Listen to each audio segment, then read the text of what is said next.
2026 நமக்கு ஒரு செழிப்பான ஆண்டாக இருக்கும். ஆமேன் சொல்லுங்க. இந்த ஆண்டு நமக்கு ஒரு நல்ல ஆண்டு. நம்ம 1ஆம் தேதி சர்ச்சுக்கு போயிருப்போம். அநேக வாக்குத்தத்தங்களை நாம் எடுத்திருப்போம். நிறைய வாக்குத்தத்தங்கள் எடுத்திருப்போம். கர்த்தர் நம்மளோடு பேசியிருப்பார். நீங்கள் எடுத்த வாக்குத்தத்தங்களை தினந்தோறும் அதை வச்சு கை வச்சு ஜெபம் பண்ணுங்கள். ஆண்டவரே இதை என் மேலே வாய்க்க செய்யுங்க அப்படின்னு ஜெபம் பண்ணுங்க. அநேக வாக்குத்தத்தங்கள் வேதத்தில் உண்டு. இன்றைக்கு கூட நான் உங்கள் மத்தியிலே என்ன பேச வேண்டும் என்று நான் யோசித்து கொண்டிருந்தபோது கர்த்தர் ஒரு அருமையான ஒரு வாக்குத்தத்தத்தை நமக்கு கொடுத்திருக்கிறார். பாருங்க, வாசிங்க. ஏசாயாவின் தீர்க்க தரிசன புஸ்தகம், ஏசாயா 41வது அதிகாரம். அதில் நான் 10வது வசனத்தை வாசிக்கிறேன். நல்லா கவனிங்க. 10வது வசனத்தை வாசிக்கிறேன் பாருங்க. நீ பயப்படாதே. ஸ்டார்ட் பண்ணும் போதே ஆண்டவர் நம்மை பார்த்து ஸ்ட்ரெயிட் டைரக்ட் டீலிங். கர்த்தர் உங்களையும் என்னையும் நோக்கி அவர் ஸ்ட்ரெயிட்டாக சொல்கிறார் பாருங்க. நீ பயப்படாதே. பிகாஸ் ஏன் நீ பயப்படாதேன்னு சொல்கிறேன்னா, நான் அவரை சொல்கிறார் பாருங்க. அந்த வார்த்தை என்னை ரொம்ப அப்படியே டச் பண்ணுது. அப்படியே உண்மையாகவே ரொம்ப டச் பண்ணுது. நீ என்னை நோக்கி சொல்கிறாரு. ரெண்டாவது என்னன்றாரு, நான் அப்படின்றார். நான் உன்னுடனே கூட இருக்கிறேன். நான் இருக்கிறேன் உன் கூட. நீ பயப்படவே பயப்படாத. நீ பயப்படவே பயப்படாத. I am there. ஸ்டாக் எடுக்கிறோம். இதுவும் இப்போ ஜனவரி மாதம் பல்க் ஸ்டாக் எடுக்கணும். என்கிட்ட 4.5 லட்சம் கேட்டாங்க. வந்து 6 லட்சம் கேட்டான். பயந்துனே இருந்தேன். ஆனால் கர்த்தர் பெரிய காரியங்களை செய்தார். 4.25 லட்சத்துக்கு முடிச்சுட்டு போனாங்க. ஒரு ஆமேன்னு சொல்லுங்க. கர்த்தர் எவ்வளோ பெரிய காரியங்களை செய்தார். பயந்துன்னு இருந்தேன். எப்படிடா அப்படின்னுட்டுன்னு. ஃபஸ்ட்டு ஆக்சுவலாக 10 lakhs கேட்டாங்க. நம்மளால் ஏன்னா நம்மளுக்கு ஏரியா அவ்வளோ பெரிய ஏரியா கிடையவே கிடையாது. இன்றைக்கி நீங்கள் உங்கள்கிட்ட கேட்பாங்க, கேட்டிருப்பாங்க, கடன் வாங்கியிருப்பீங்க. ஆனால் கர்த்தர் சொல்லுகிறார், பயப்படாதே, நான் உன்னோடு கூட இருக்கிறேன். அப்படியே படிச்சுனீங்கன்னா திகையாதே அப்படின்னு வர பாருங்க. பயப்படாதுன்னு சொன்னவர் செகண்ட் என்னன்றாரு, திகையாதே, கன்ஃபியூஸ் ஆகாத. ஐயோ என்ன நடக்குமோ ஏது நடக்குமோ, திகையாதே. ஐ எம் யுவர் காட், நான் உன் தேவன். இது என்ன ரொம்பவே டச் பண்ண. அப்போ சொல்கிறேன் பாருங்க உங்களுக்கு. ஆபிரகாமின் தேவனும் ஈசாக்கின் தேவனும் யாக்கோப்பின் தேவனுமாகிய உங்கள் முற்பிதாக்களின் தேவனாகிய கர்த்தராகிய நான் அப்படின்னு சொன்னது இப்போ மாறி ஸ்ட்ரைட்டா டேனியல் டு காட் அப்படி ஆகி போச்சு பாருங்க. நான் உன் தேவன் அப்படின்றார் பாருங்க. நான் உன் தேவன். ஃபஸ்ட்டு நீ பயப்படாதே, நான் உன் கூட இருக்கிறேன்னாரு. நான் உன் கூட இருக்கிறேன்றது நீ திகையாதே. ஏன்னா ஐ எம் யுவர் காட், நான் உன் கர்த்தர், நான் உன் தேவன்.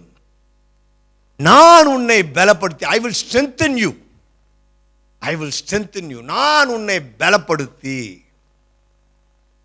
உனக்கு சகாயம் பண்ணுவேன். ஐயோ இந்த சூழ்நிலையை நான் எப்படி சமாளிக்க போகிறேன், இந்த பிரச்சனையை நான் எப்படி சமாளிக்க போகிறேன். நிறைய கடைகளில் கடன் கொடுத்து வச்சுருக்கிறோம். கடைக்காரன் ஏமாற்ற பார்க்குறான், வாங்கணும். இப்போ நம்ம பணம் கட்டுறதுக்கு நம்மக்கிட்ட பணம் இல்லையே. நம்ம வந்துட்டு நகைகளை வச்சுருக்கிறோம், கடன் வாங்கியிருக்கிறோம். நம்ம என்ன பண்ணுறதுன்னு தெரியலையே. திகையாதே, நான் உன்னை பலப்படுத்து, நான் உனக்கு சகாயம் செய்வேன். எவ்வளோ இந்த ஒரே வசனத்தில் எத்தனை வாக்கு தத்தங்கள் இருக்குது பாருங்க.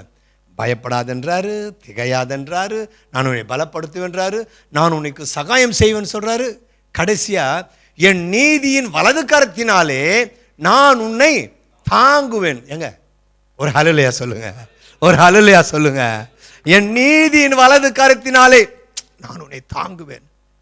ஏங்க பயப்படணும்? எதுக்கு பயப்படணும்? நம்ம பயப்பட வேண்டிய அவசியமே கிடையாது. நம்ம திகைக்க வேண்டிய அவசியமே கிடையாது. அவர் நம்மை பலப்படுத்துவராக இருக்கிறார், நமக்கு சகாயம் செய்கிறவராக இருக்கிறார், நம்மை அவர் தாங்குகிறவராக இருக்கிறார். Is so great. நம்மை தாங்குகிறவராக இருக்கிறார். நான் இதை யோசித்துக் கொண்டு இருக்கும்பொழுது நான் எகிப்திலிருந்து புறப்பட்ட அந்த 30 லட்சம் ஜனங்களை யோசிக்கிறேன். அத்தனை பேருக்குமே 40 வருஷம் மன்னாவை பொழிகிறாருங்க. 40 years, 40 வருஷம் அவங்களுக்கு மன்னாவை பொழிகிறாரு. நான் என்ன நினைச்சேன், வானத்திலிருந்து அப்படியே மன்னா கொட்டுது அப்படி நினைச்சுன்னு இருந்தேன். சங்கீதம் 78ஆம் அதிகாரம், சங்கீதம் 78ஆம் அதிகாரத்தை எடுங்க. அதில் பார்க்க நான் சொல்கிறேன் பாருங்க. அதில் 23ஆம் வசனம் சொல்லுது பாருங்க. அவர் உயரத்தில் உள்ள, எப்படி இருக்கு பாருங்க, அவர் உயரத்தில் உள்ள மேகங்களுக்கு கட்டளையிட்டு வானத்தின் கதவுகளை திறந்து மன்னாவை அவர்களுக்கு ஆகாரமாக வருஷிக்க பண்ணினார். மேகத்திலிருந்து நம்மளுக்கு என்னங்க வரும்? மழை தானே வரும். ஆனால் மேகத்துக்கு கட்டளையிடுறா பாருங்க. கர்த்தர் மேகத்துக்கு சொல்றாரு, நீ இனிமேல்ட்டு மழையை பெய்யாத, இந்த 40 வருஷம் என் ஜனங்களுக்கு நீ என்ன செய், மன்னாவை பொழி. பெரிய விஷயங்க, இவ்வளோ பெரிய விஷயம். கர்த்தர் எப்படி சேரார் பாருங்க.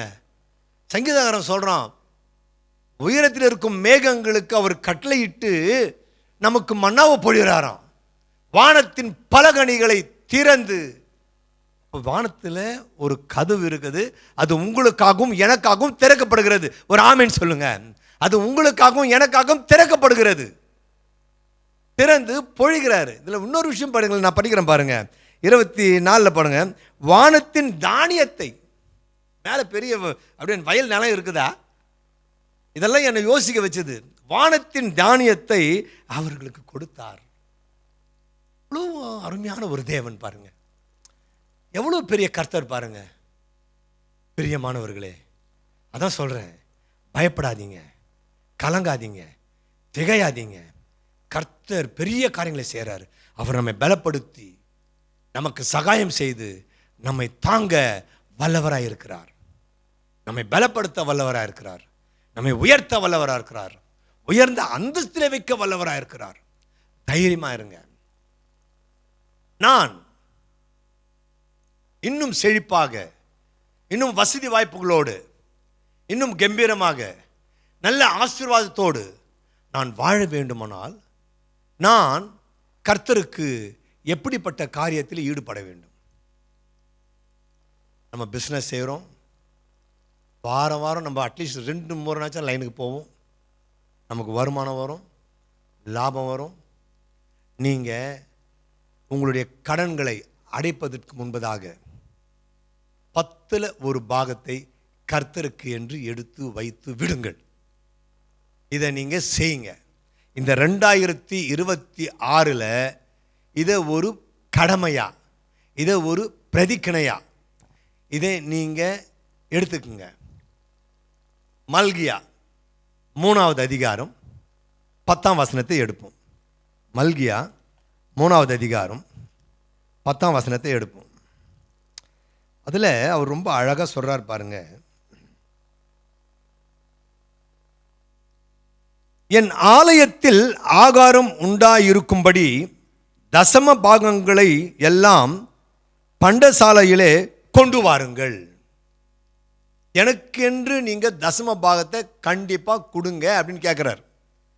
தசம பாகம்னா என்ன? 10ல் ஒரு பாகம்.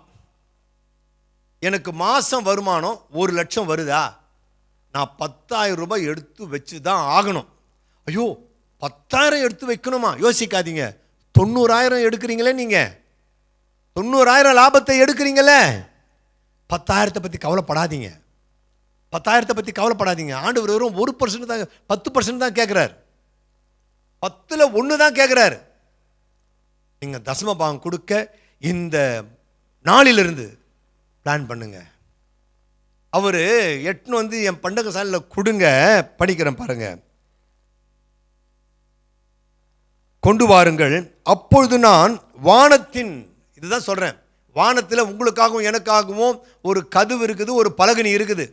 வானத்தின் பலகணிகளை திறந்து இடம் கொள்ளாமட்டும். ஏங்க இது எப்படி யோசிக்கிறது?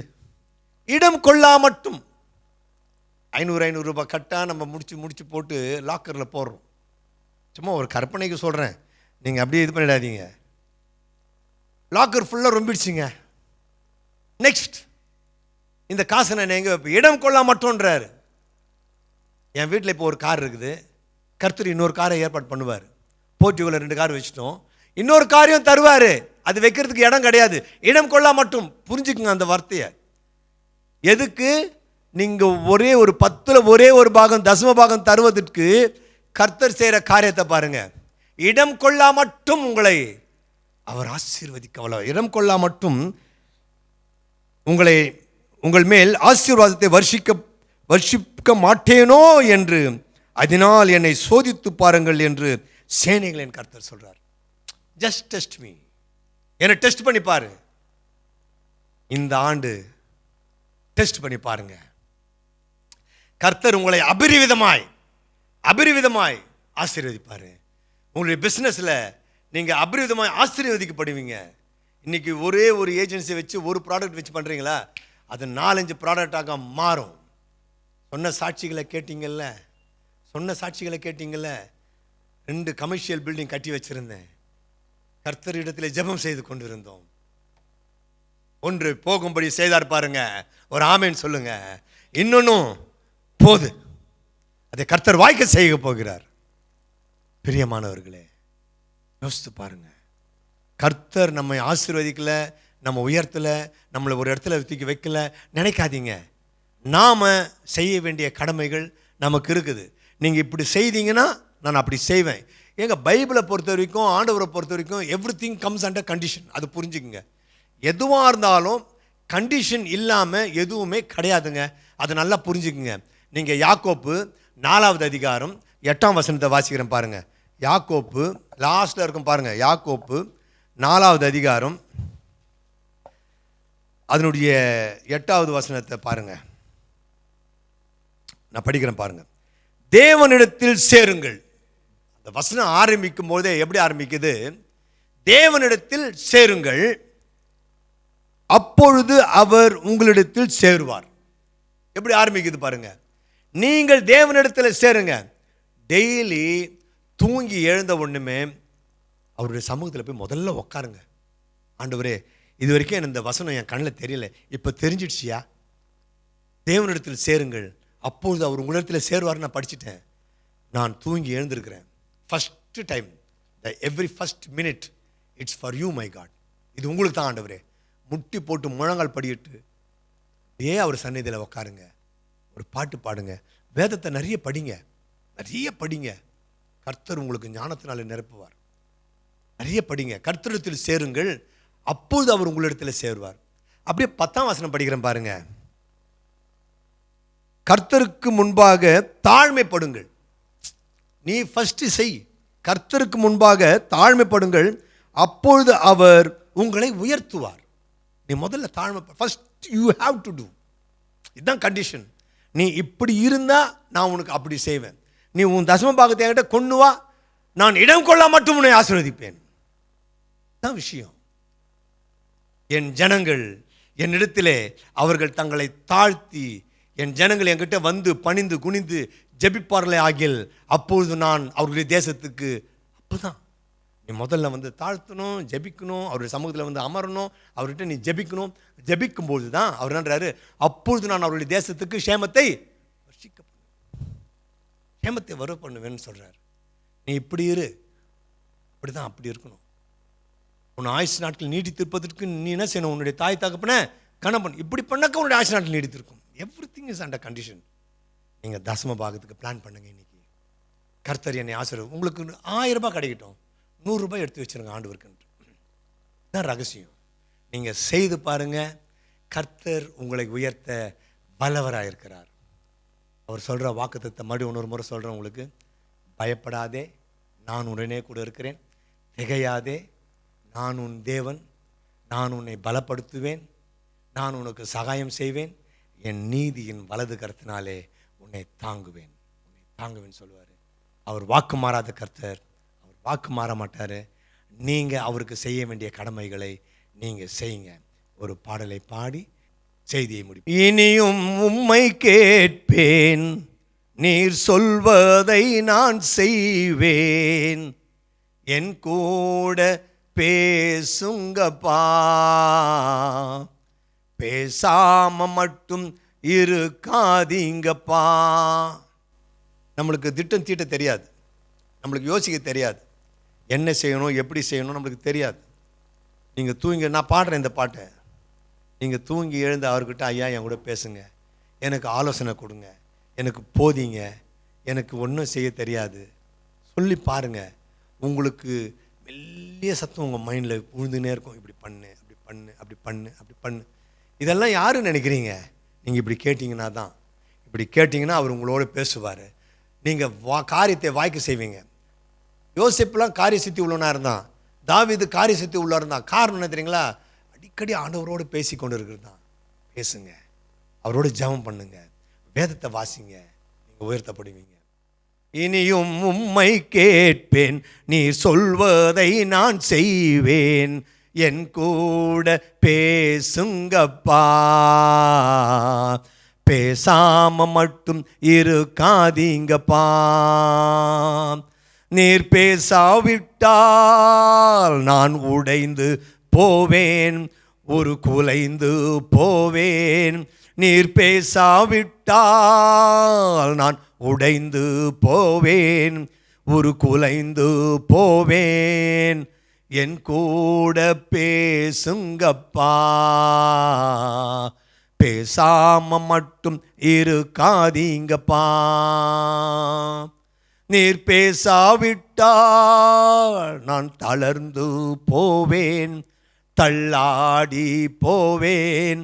நீர் பேசாவிட்டால் நான் தளர்ந்து போவேன், தள்ளாடி போவேன்.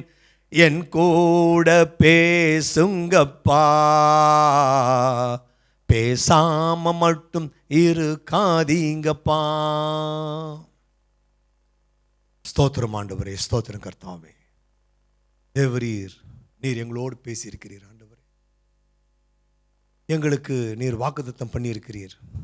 பயப்படாதே, திகையாதே, நான் உன்னை பலப்படுத்துவேன், உனக்கு சகாயம் பண்ணுவேன், என் நீதியின் வலது கருத்தினாலே உன்னை தாங்குவேன், நான் உன்னோடு கூட இருக்கிறேன், நான் உன் தேவன், நான் உன் தேவன்.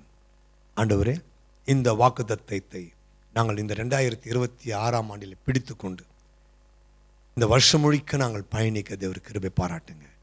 நாங்கள் கேட்ட சத்தியத்தின்படி ஆண்டவரே, நாங்கள் உமக்கு காணிக்க தருகிறோம். தேவரீர், நீர் எங்களை இடம் கொள்ளா மட்டும் ஆசீர்வதிக்கப் போகிறீர். அதற்காக நன்றி எடுக்கிறோம். துதி கனமாய் உமக்கு எடுக்கின்றோம். வல்லமையுள்ள உம்முடைய நாமமாகிய இயேசுவின் நாமத்தினாலே பிதாவே, ஆமேன், ஆமேன்.